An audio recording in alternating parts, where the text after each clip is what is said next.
Salutations, c'est Phoebe, j'espère que vous allez bien. Je vous retrouve aujourd'hui pour mon point lecture du mois de janvier.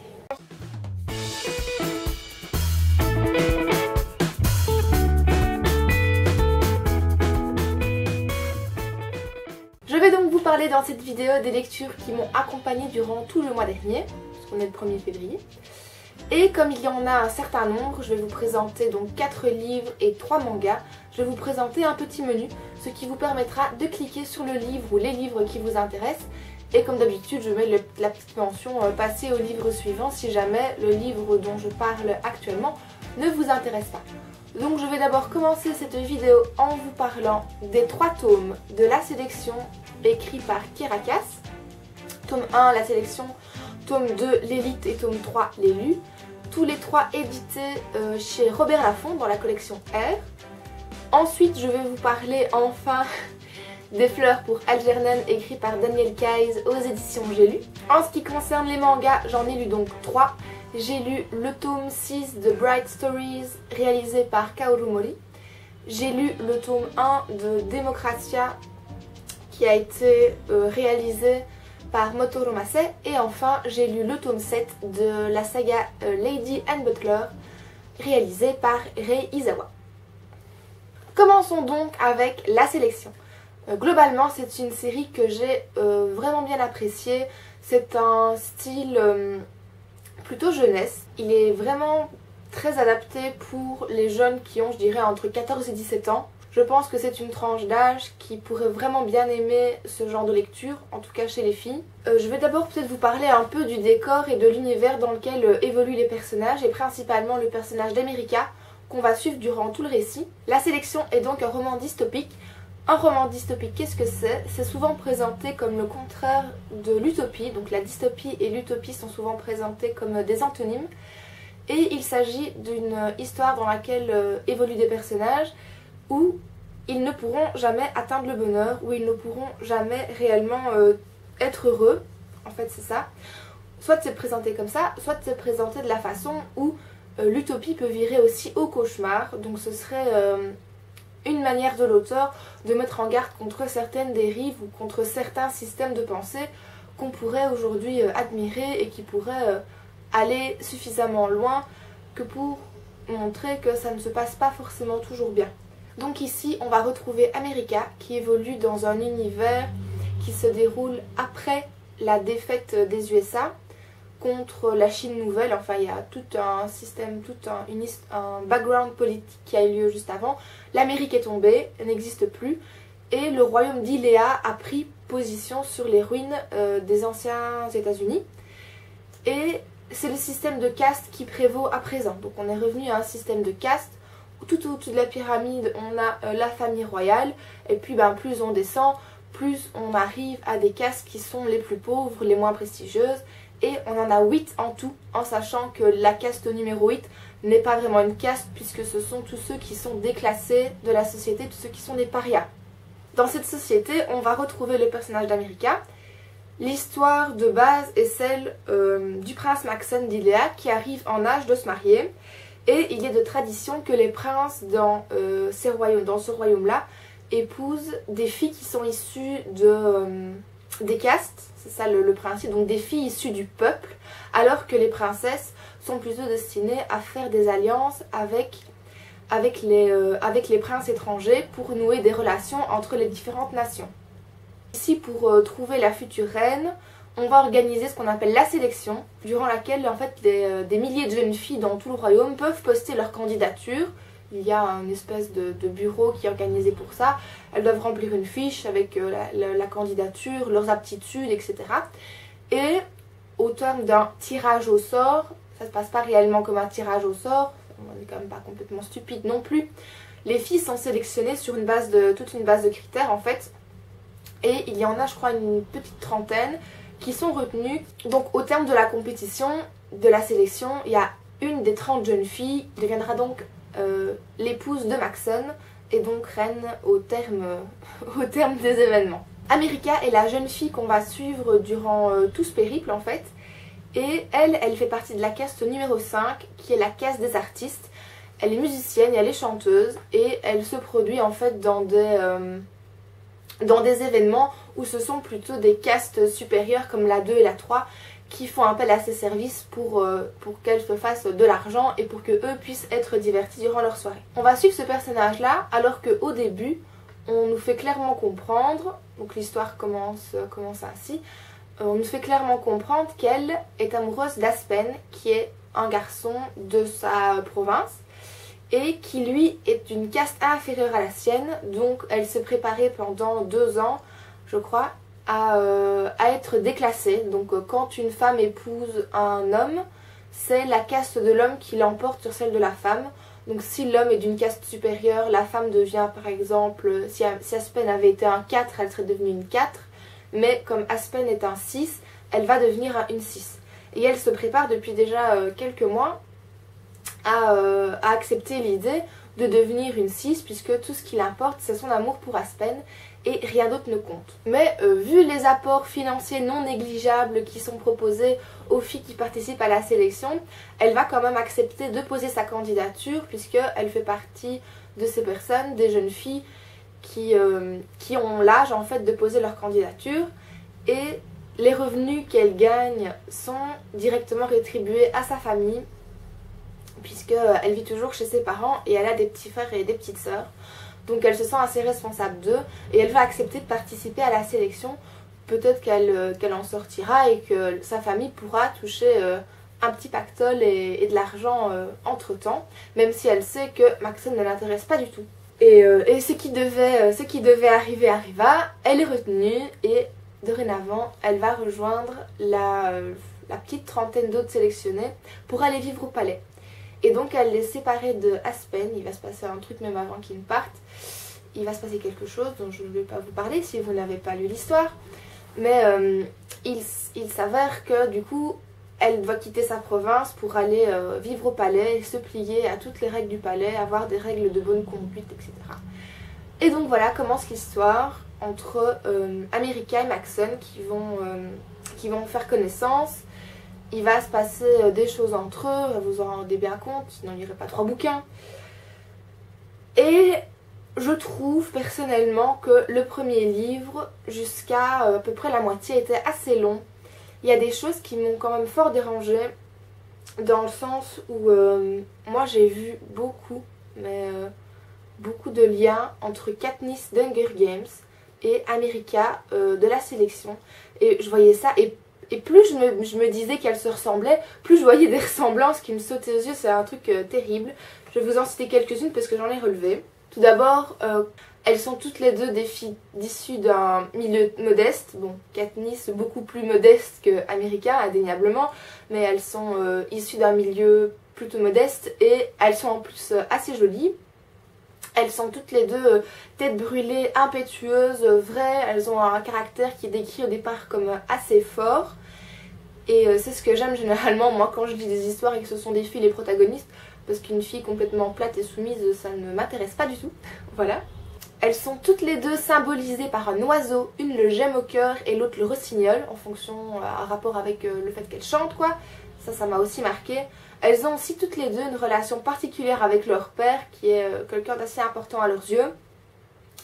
Il y avait quoi d'autre encore? Ah oui, elles doivent toutes les deux jouer la comédie face aux caméras, en tout cas dans un premier temps. On va voir après comment ça évolue. Évidemment, on n'évolue pas dans le même univers quand il s'agit de la sélection et d'Hunger Games, mais il y a toujours cette notion de elles sont filmées, il faut quand même arriver à divertir le public, et il y a vraiment un lien entre ça et les actions qu'elles vont et la manière dont elles vont se comporter quand elles sont face à la caméra.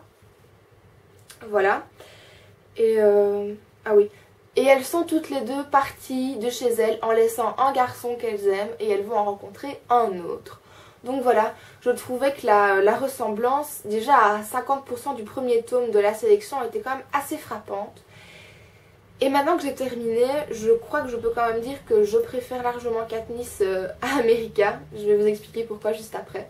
Après la première moitié du premier tome, je trouve que l'histoire se passe quand même beaucoup mieux.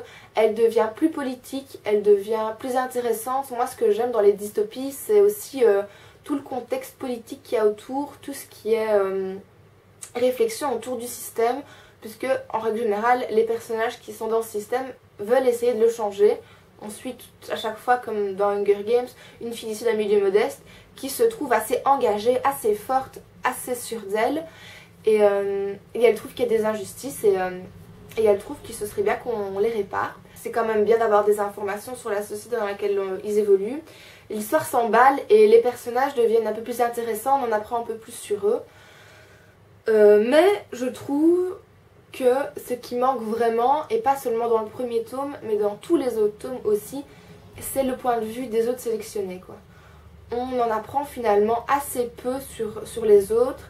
Et moi j'aurais vraiment bien voulu par exemple apprendre quels sont les enjeux différents propres à chacune en fait. Est-ce qu'elles sont juste là pour les paillettes, le strass, l'argent, tout ça, ou est-ce qu'au derrière il y a vraiment des histoires d'honneur, des histoires d'image, d'ego, je sais pas, un manque de confiance en soi, des fois des attitudes qui peuvent transparaître quand elles sont en groupe et quand elles sont avec le prince et qu'on voit pas forcément. Et il y a des choses qu'on apprend vraiment très tard. J'ai vraiment beaucoup aimé les parties où on en apprend plus sur les dernières sélectionnées quand elles sont à la fin de l'aventure qu'au début où il y a vraiment des clans qui se forment et je sais pas. J'aurais vraiment voulu avoir d'autres points de vue en fait que celui d'America pour pouvoir me faire une idée sur par exemple leur vie d'avant, leur vie à présent, comment elles vivent la sélection. Je trouve que c'était trop centré sur America. Voilà. En ce qui concerne le tome 2, j'ai ressenti un essoufflement certain dans le rythme. C'était vraiment le tome 2 que j'ai le moins apprécié parmi les trois. À part sur la fin, donc à peu près aux 3/4 du bouquin, là le rythme reprend, il se passe quelque chose, un truc de malade je trouve. Et j'ai vraiment bien aimé la fin de ce bouquin, même si vraiment ce qu'il y a juste avant ça me gave quoi. La romance prend vraiment beaucoup trop d'importance par rapport au contexte, par rapport à tout cet univers dystopique. Si on avait fait cette romance là dans un autre contexte, ça aurait aussi bien pu très bien marcher. Là je trouve que le contexte est vraiment trop laissé de côté. J'aime pas trop ça. Le personnage d'America est ultra énervant. Elle est hyper indécise, elle joue avec les pieds d'à peu près tout le monde. Et elle-même, elle psychote complètement, elle fait des trucs qui sont complètement pas en rapport avec ce qu'elle est censée être, en tout cas comme on nous l'a présenté. Et ça m'énerve. Voilà, ça m'énerve. Tout simplement. Ça colle... elle a des attitudes des fois d'enfant gâté et je trouve que ça colle pas du tout à son personnage puisqu'elle est censée venir d'un milieu modeste où elle a quand même dû apprendre à se battre, à être forte pour sa famille, etc. Et là des fois elle a des attitudes... Je sais pas d'où ça sort quoi. Je sais pas. J'ai donc terminé le tome 2 avec une réelle envie d'avoir le tome 3. Et je trouve que ça c'est un des grands avantages de la Kobo et de la liseuse. C'est-à-dire que je l'ai terminé samedi dernier, il était 22h20. Et je me dis, putain, je veux la suite, je peux pas rester comme ça va me... Il faut faire quelque chose là-dessus. Et donc ce que j'ai fait c'est que j'ai rallumé l'ordinateur, je me suis connectée sur le site de Robert Laffont, j'ai regardé qui vendait le tome 3 et je me suis procuré le tome 3. Et directement j'ai pu le mettre sur ma liseuse. Et donc du coup j'ai pu directement commencer le tome 3 le soir même et je le terminais le lendemain matin. Donc en fait j'ai lu la moitié du tome 2 et le tome 3 quasiment d'une seule traite. Le tome 3 donc je trouve a été bien meilleur que le tome numéro 2. Mais c'est toujours pour moi une grosse déception que la romance éclipse vraiment le contexte. Je me répète, j'ai l'impression depuis une demi-heure, mais non, je trouve qu'il aurait vraiment fallu insister plus sur le contexte. C'était vraiment, je pense, un univers hyper intéressant à exploiter et ça n'a pas été fait à fond. L'auteur s'est vraiment plus braqué sur la romance qu'il y avait entre les personnages et tout le reste qui est à côté, ben, on l'a un peu laissé tomber. Et moi j'en suis assez triste. Ensuite, America n'a toujours l'air de penser qu'à sa petite personne. Tout l'univers de la sélection en fait tourne autour de sa petite personne et de deux autres personnages. Et c'est tout.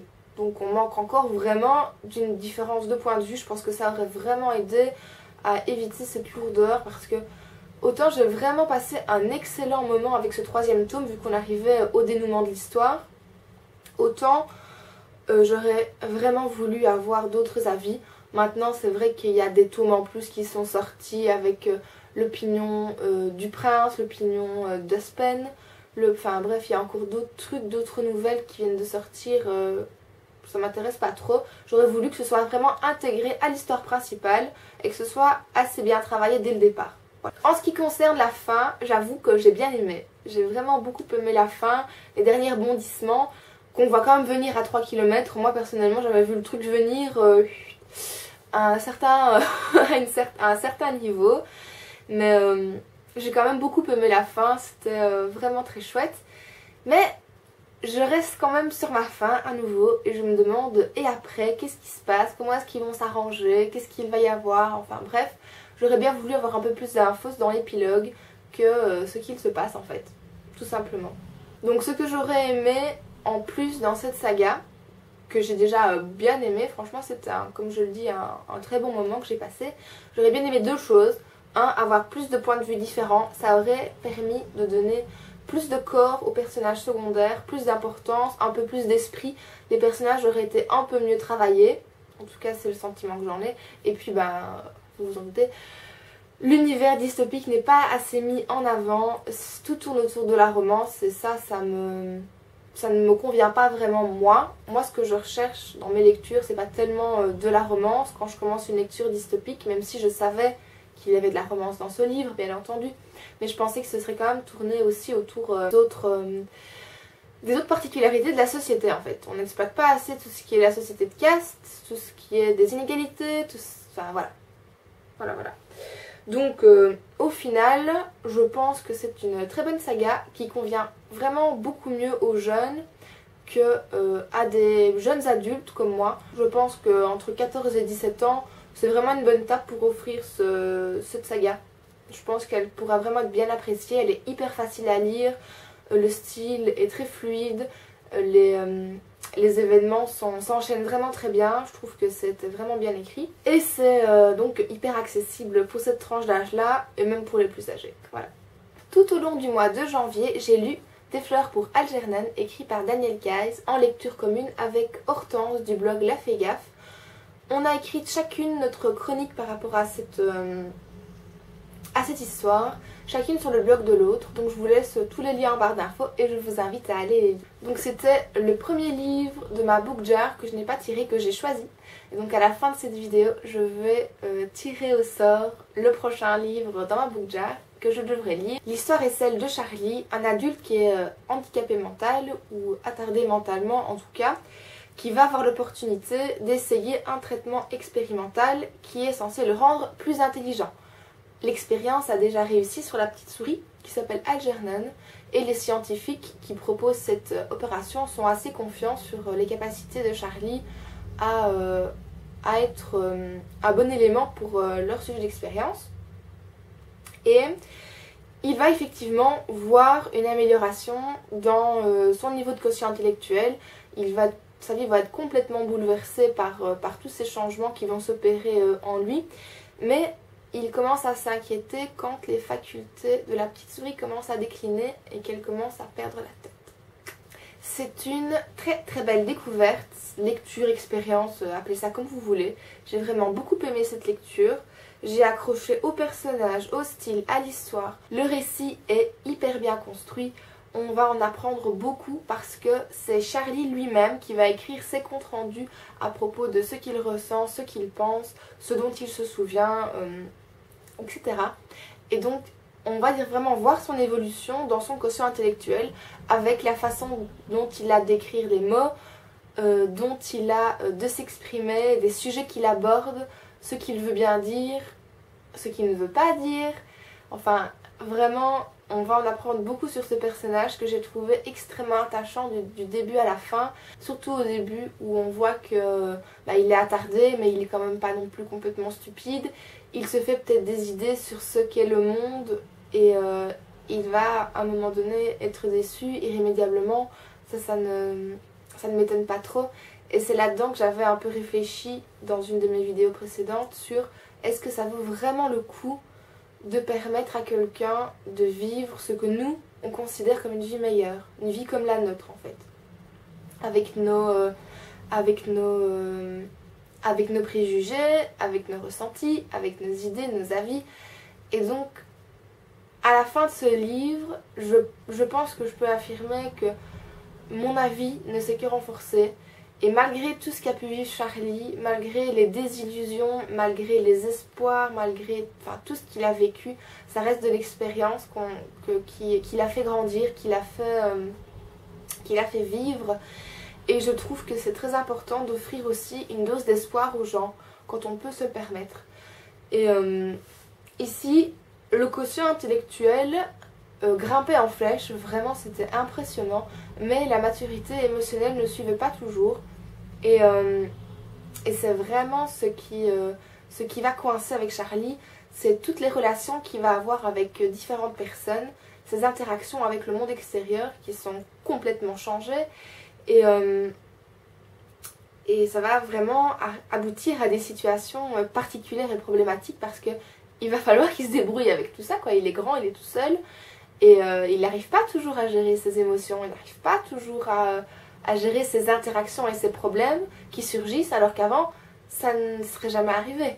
Donc il faut vraiment apprendre aussi à gérer toutes ces difficultés qu'il a en rapport avec les comportements humains et les interactions avec les autres. Donc personnellement, en ce qui me concerne, j'ai pas changé d'avis sur les traitements expérimentaux. Je pense que ça vaut vraiment la peine de sortir de sa caverne, comme dirait Platon, pour distinguer la réalité au-delà des ombres qu'on distingue quand on est à l'intérieur. Voilà. Passons maintenant au manga, et donc j'en ai lu 3 durant le mois de janvier. Je vais commencer par le tome 6 de Bright Stories, écrit par Kaoru Mori. Donc il s'agit d'un seinen. Un seinen, qu'est-ce que c'est si jamais vous n'êtes pas adepte de manga? C'est un manga qui vise en fait un public qui est plutôt adulte. Les sujets sont super variés comme dans les shonen, mais les personnages sont plus travaillés, plus subtils, le contexte est un petit peu plus complexe, les histoires des fois changent un petit peu et c'est ce qui le rend en même temps beaucoup plus crédible à nos yeux quand on est plus grand. On cherche des fois un petit peu plus de crédibilité. Et ici, comme je vous l'ai déjà dit dans un Saturday Book and Tea Fever, c'est vraiment un très gros coup de cœur. J'adore cette série, elle est vraiment splendide, les dessins sont magnifiques, l'histoire est vraiment très chouette. Donc ici on le classe plutôt dans les genres romance et historique. C'est vraiment une très chouette série à découvrir, je vous la recommande vivement. On est dans le tome 6 et à présent Amir et Karlouk vont évoluer quand même pas mal je trouve, mais aussi entre Amir et sa famille, donc sa famille de base. Elle a maintenant intégré la famille de Karlouk puisqu'elle est mariée avec lui et elle va devoir se positionner par rapport à sa nouvelle famille et à son ancienne famille sur un sujet assez délicat et je trouve que c'est vraiment hyper instructif et hyper intéressant et comme je vous l'avais déjà dit, les dessins sont vraiment magnifiques et j'ai vraiment hâte de vous faire en fait cette vidéo coup de cœur parce que c'est un truc que j'espère vous allez découvrir. Et je vous encourage vivement à vous procurer le tome 1 qui est vraiment tout aussi bien et qui m'a donné envie de lire la suite. Voilà. Ensuite, je vous reparle de ceci, le tome 1 de Démocratia écrit par Motoro Mase. Donc ici aussi il s'agit d'un seinen qui n'est pas du tout dans le même genre de seinen que Bright Stories. On est plutôt dans la tranche de vie, limite science-fiction en fait je trouve. Il s'agit d'un ingénieur et d'un expert en robotique qui vont créer un robot humanoïde qui sera contrôlé par 3000 personnes, par un système central installé sur l'ordinateur de 3000 personnes qui vont pouvoir donc actionner le robot en faisant des propositions. Comment ça fonctionne? 5 propositions sont retenues, les 3 qui sont les plus demandées lors de la première vague de propositions et 2 propositions qui n'ont été proposées qu'une seule fois. Comme ça, on peut faire valoir aussi la voix de la minorité et la voix de la majorité. Ensuite, les personnes doivent voter une seule fois entre ces 5 actions et puis dire au robot, pour dire au robot comment est-ce qu'il doit agir. La particularité, c'est que vous vous rendez bien compte que le robot, il est intégré dans la vie réelle des gens. Donc il interagit avec les gens dans la rue, il va faire ses courses, etc. Et ces personnes avec lesquelles elle interagit, puisque c'est une femme, elle interagit, ne se doutent pas du tout qu'il s'agit d'un robot. Et donc c'est ce qui va mener à soit des expériences qui sont très enrichissantes pour les personnes qui la vivent, donc les personnes qui sont connectées au moment où le robot vit l'expérience, soit qui va justement mener à la réflexion et à se dire est-ce que 3000 intelligences, j'ai dit 3000 mais ils sont jamais 3000 connectés en même temps je pense, est-ce que 3000 personnes ont la sagesse nécessaire pour faire fonctionner la vie d'une personne? Est-ce que ça ne pourrait pas devenir aussi dangereux? Comme j'ai déjà dit dans un Saturday Book MC Fever, je trouve que ce premier tome est hyper prometteur. J'ai vraiment hâte d'avoir la suite, il est super intéressant, il est très bien construit et l'histoire est vraiment très bien tournée. La fin du premier tome se termine sur un truc, sur un événement. On a envie de savoir la suite, même si je pense savoir ce qui va se passer après. On va voir si ça se révèle correct dans les tomes suivants. Mais en tout cas, si ce genre d'expérience vous intéresse, je vous invite vivement à vous le procurer. Et enfin, pour terminer cette vidéo, j'ai lu le tome 7 de la série Lady Anne Butler, écrit par Rei Izawa sur une idée de Fuyu Tsuyama.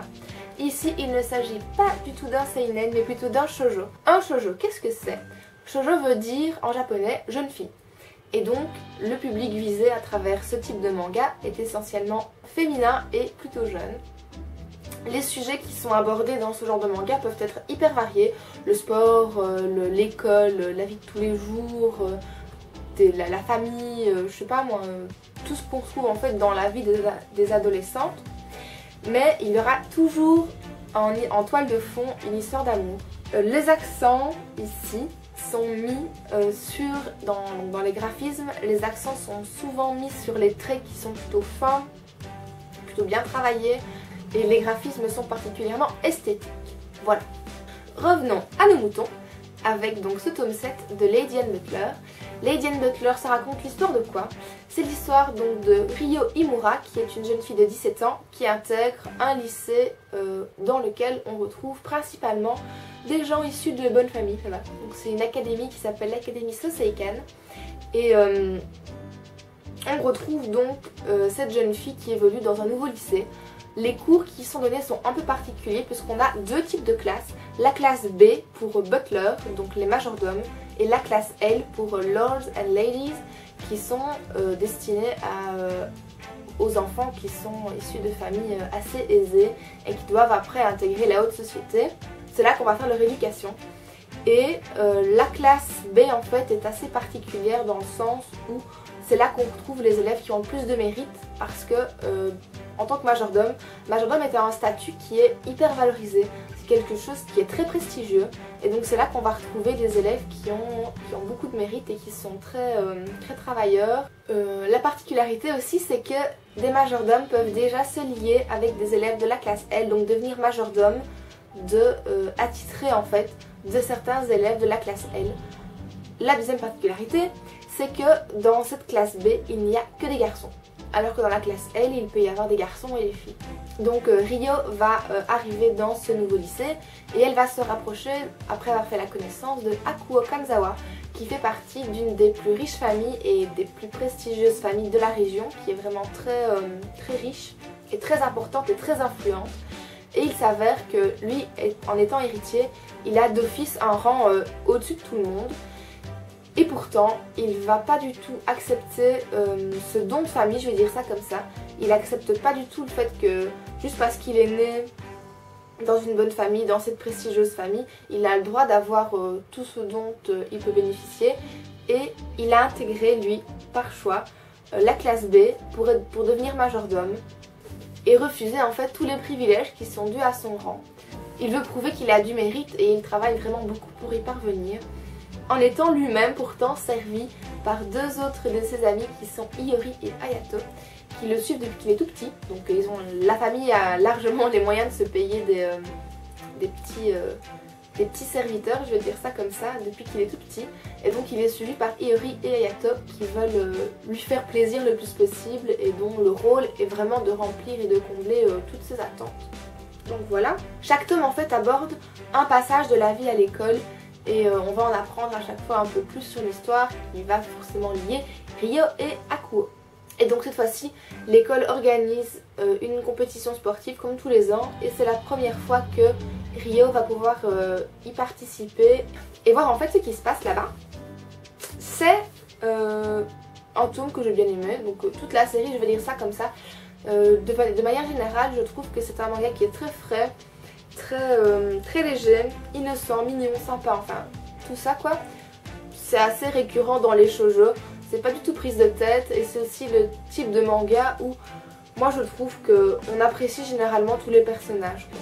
Même les personnages qui se font passer pour des méchants ou quoi, c'est pas vraiment des méchants.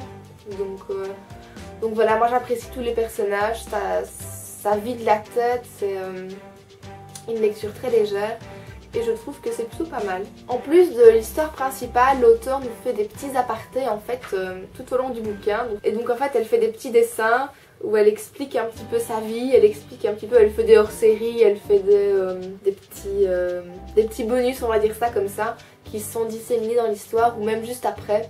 Et je trouve que c'est plutôt sympa. Je trouve que donc c'est un manga qui est plutôt sympa à découvrir et je vous le recommande aussi.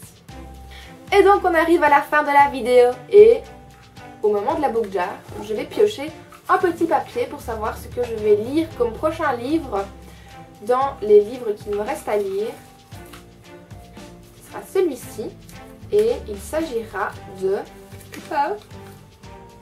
La plage de Stand de Jacqueline Hartmann.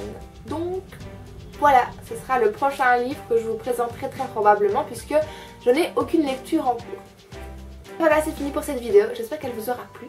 Si c'est le cas, n'hésitez pas à liker et à me mettre un petit commentaire en bas de la vidéo, ça fait toujours plaisir. Et donc d'ici la prochaine vidéo, je vous fais plein de gros bisous et portez-vous bien. Salut!